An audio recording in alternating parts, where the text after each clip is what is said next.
Did you know you can set your own picture as a messenger theme? In this video, I'll show you how to do it easily. First, open the Play Store on your phone.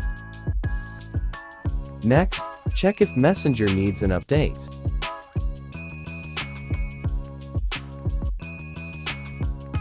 After updating, open Messenger on your phone.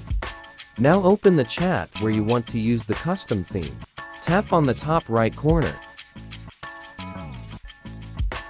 Then go to Theme. Tap on Upload an image.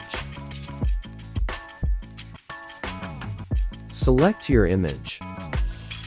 Adjust your image and then click on Save.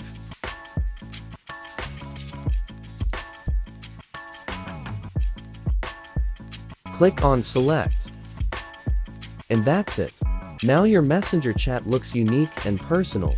If this video helped you, hit the like button, share it with friends, and subscribe for more Messenger tips.